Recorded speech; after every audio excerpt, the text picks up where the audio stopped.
Hablar de los nahuales o el catrín, como se menciona en alguna parte del texto, pues despierta suspicacias, ¿no? Porque son temas, son asuntos que cuando se tratan fuera de la cosmovisión de los pueblos originarios, pues de alguna manera se presentan como asuntos o como hechos, como resultado, ¿no? de algo sobrenatural, demoníaco, mágico. Y entonces la idea surge a partir del momento en que nosotros tratamos de entender que el mundo no puede ser concebido de una sola manera, sino que hay varias formas de explicar una realidad y sobre todo reconociendo que en la actualidad las culturas originarias siguen teniendo algunas manifestaciones, ¿no? Tenemos que entender que como pueblos invadidos, ¿no? Como pueblos sojuzgados, nuestros antepasados se vieron obligados a ocultar de alguna manera lo que ellos eran, ¿no? Lo que pensaban, su manera de concebir el mundo, de explicar el mundo, de vivir la misma vida. Entonces, en la actualidad, todo eso está prejuiciado. Es más, son temas que solamente son tocados, mencionados por ciertas personas y muchas veces de manera tergiversada, ¿no? En la actualidad se sigue considerando como restos de una idolatría, ¿no? Como restos de personas incultas, que no tienen la suficiente preparación académica para explicar las cosas, ¿no? Entonces tienen que recurrir a ese tipo de cuestiones para explicar, ¿no? Para explicar algunas cosas que ellos, según la cultura occidentalizada, no tendrían la capacidad de explicar como lo establece la educación actualmente, ¿no? El nahualismo no es más que el compendio de conocimientos y de aplicación de esos conocimientos de las culturas originarias. El hecho de que se conciban en la actualidad como algo atávico, como algo fuera de lo práctico que pudiera buscarse en la educación, se debe a que el invasor europeo, desde que arriba pues a las tierras invadidas, empieza con esa labor, ¿no? La labor de demeritar, al darse cuenta que en las tierras invadidas había conocimientos incluso superiores al que ellos traían. El día de hoy es muy representativo para mí, al menos en este sentido, reconocer que dentro de esa figura o dentro de esa parte de la cosmovisión realmente están compendiados muchos conocimientos. En el caso del catrín, bueno, podría explicarse en el sentido de que las personas, como se ha platicado, la nación invadida o las naciones invadidas, las comunidades invadidas, no se atrevieron, porque no les convenía o por diferentes causas, a tener un choque frontal con los invasores, ¿no? Entonces, de alguna manera, ellos adoptaron elementos también de los invasores para poder conjugarlos con la cosmovisión que ellos tenían, ¿no? Yo siento que de esta forma surge la figura del catrín, porque el catrín es un personaje que está vestido pues a la manera occidental, ¿no? Incluso sus características físicas son esas. Pero ¿por qué se dice que es el dueño del monte? Pues, ¿no? Cuando el invasor llega y destruye ídolos, bueno, lo que llamó el ídolo, ¿no? Los dioses, destruye adoratorios. Entonces, las comunidades originarias ya no tuvieron esos símbolos. Y esos símbolos los trasladaron ellos a las montañas, ¿no? No es casual que persistan hasta el día de hoy rituales que se hagan en las montañas, porque es lo palpable que todavía queda hasta el día de hoy, ¿no? No es casual que se diga que el catrín controla las riquezas que hay en el monte, ¿no? Porque de hecho tenemos que entender que las montañas guardan riquezas, al menos para las comunidades. De esos cerros, de esos montes, hay una serie de elementos que le dan vida, ¿no? Le dan sentido a la comunidad.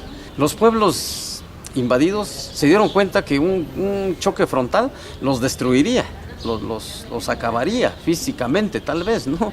O de alguna otra forma. Entonces, ellos, a través de estas formas en que ellos blindaron, presentaron, resguardaron más que nada sus conocimientos, también había la idea, ¿no? La idea de que a través del nahualismo podía pues demostrarle pues al enemigo, ¿no? Que no se estaba vencido, sino que había formas de cómo manifestarse, ¿no? Había maneras en que si no se podía de la manera normal, natural, había forma de a través de ciertas formas sobrenaturales hacer un tipo de manifestación, ¿no? Esto desde luego, con la cantidad de conocimientos que tenía la gente, pues de alguna manera se pudieron haber dado hechos, ¿no? Pudieron, independiente de las rebeliones armadas, pudo esta forma de conocimiento resguardarse precisamente por esas mismas características. Ya por ejemplo los frailes, para poder atacar a esos sabios comunitarios que tenían estos conocimientos, pues sí, no le fueron etiquetando esos conocimientos como algo diabólico, ¿no? De ahí surgió la idea básicamente de decir que había gentes que se transformaban en animales dañinos para perjudicar a otros, ¿no? Entonces surge la idea de que, bueno, este se transforma en víbora, el otro se transforma en león. ¿Por qué? Porque la idea era dejar constancia de que esos sabios comunitarios no estaban para ayudar a la gente, sino para perjudicarla.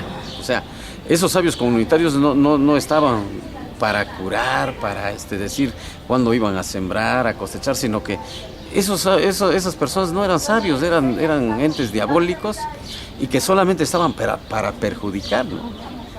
Eso los europeos lo manejaron muy bien para afianzar y consolidar la invasión que estaban realizando. En las comunidades originarias, aunque se pongan nombres tomados del calendario gregoriano, se siguen conservando algunos rituales, ¿no? O sea, en algunas comunidades, cuando el niño cumple ciertos días de haber nacido, se prepara algún tipo de alimento especial, se comparte con los vecinos, se reparte la comida que se prepara y de alguna manera, no tan fuerte como antes, no tan fuertemente como antes, pero las comunidades siguen resguardando ciertos aspectos. La gente las madres antes de dar a luz consultan, ¿no? Llegan a consultar a ciertas personas sobre el futuro del niño que va a nacer, qué características tendría o tendrá ese nuevo ser que va a nacer, ¿no? Así como se siguen conservando los calendarios, aunque no escritos.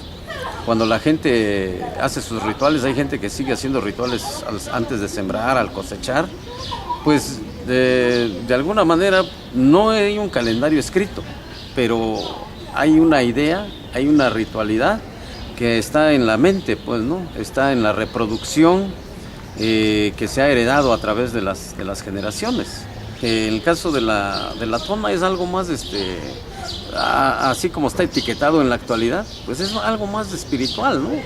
Y de hecho los antepasados no por casualidad tomaban nombres de la naturaleza para ponérselos, ¿no? A ellos mismos, ¿no? Como había quien se llamaba como algún lugar preferencial de la comunidad, el nombre de un peñasco, de un ave, de un reptil. Pues no era más bien en ese sentido de identificarse con la naturaleza, ¿no? De sentir que no era ajeno pues a ese entorno. Y también era un compromiso al sentirse parte de la naturaleza, era un compromiso de cuidar, de preservar, desde el momento mismo de nacer, ¿no? El niño ya sabían ellos, a través de sus calendarios, a través del estudio astronómico que tuvieron, ya sabían qué influencia podían ejercer los elementos naturales en el ser humano, ¿no? Y entonces, en vez de Tona, asignaron un nombre cristiano, ¿no? Y dijeron, ese va a ser tu ángel tutelar, tu ángel de la guarda. Tú ya no tienes nada que ver con el peñasco, con el río, tu santo es fulano y a él te va a proteger, ¿no? Entonces, hasta el día de hoy todavía escuchamos que se dice, pues pídele a tu ángel de la guarda que te cuide, ¿no? En muchos pueblos incluso se piensa que nadie sabe quién es Sutona, ¿no?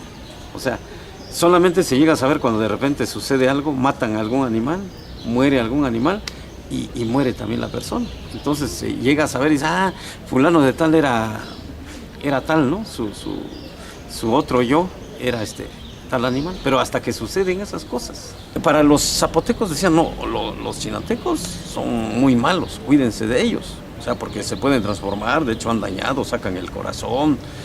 Lo mismo de aquellas gentes al viajar por esos rumbos, tengan cuidado con los zapotecos, porque los zapotecos son esto, son aquello. Entonces no solamente dividió geográficamente, no dividió políticamente, dividió espiritualmente, místicamente. Esas divisiones fueron ejercidas tan calculadamente. No, por ejemplo, en el caso del gato negro, ese es un relato que yo escuché de labios de un anciano hace 30 años, en una de las primeras comunidades a las que yo fui a trabajar. Los otros relatos son de cuando son recreaciones, o más bien los empecé a escuchar desde que yo era niño, pero ya con el tiempo platiqué con las personas que relataban eso, y entonces fui haciendo una recopilación a través de mucho tiempo, y sí ha sido una labor ardua, en el sentido de que hay mucha gente que relata, o sea, pero hay que ir tomando en cuenta que no todos los relatos contienen elementos que expliquen, que tengan relación con el tema que se está tratando, ¿no? Por ejemplo, estos relatos, aún con la temática que tratan, tienen un respaldo histórico. O sea, ¿por qué la gente de la sierra tenía que ir ¿por qué tenía que viajar, ¿no? Sabemos que antes de que... ¿Y por qué tan recurrente que los bajos, ¿no? O sea, ¿por qué esa recurrencia? Bueno, sabemos que antes de que se abriera el mercado laboral norteamericano, las llamadas zonas bajas eran los lugares donde los finqueros veracruzanos y de otros estados establecieron sus plantíos, ¿no? Y sus potreros, plantíos de café y potreros. Entonces la gente que necesitaba dinero, pues viajaba a esos lugares para alquilar su fuerza de trabajo. Entonces, por eso es que se menciona tanto en una época, o en esta época ya ni quien se acuerde de eso, tal vez solamente alguno que otro sobreviviente. Pero para la temática, los temas que se tratan ahí, sí son recurrentes porque ese fue el espacio muy importante económicamente hablando, ¿no? Fue un lugar, y por eso es que aquellos viajeros que se enfrentaron a esas vicisitudes de caminar 4 o 5 días, pues lógicamente que enfrentaron situaciones difíciles, ¿no? Y que de alguna manera requerían de alguna explicación. Así es como surge. Y entonces el cuidado es buscar que se maneje el relato dentro de un contexto histórico. Mi única preocupación sería esa, no de que yo haya tratado de entender lo que la gente me platicó, que haya tratado yo realmente de expresar lo que escuché de otras gentes, lo que traté de entender de otras personas, ¿no? Pues este era un texto que estaba guardado, ¿no? Pero un día lo ven la coalición de promotores que encabeza el maestro Fernando Soberanes, y a través de él, en su equipo de trabajo estaba el maestro Arturo Ruiz y la antropóloga Aide Morales. Y en alguna ocasión que ellos van a Solaga, me preguntan, ¿no?, si yo tenía algo escrito, y les mostré el trabajo, y pues ellos propusieron, ¿no?, la idea de que se podía publicar, ¿no? Y esto se hace a través de las gestiones propiamente de ellos, ¿no?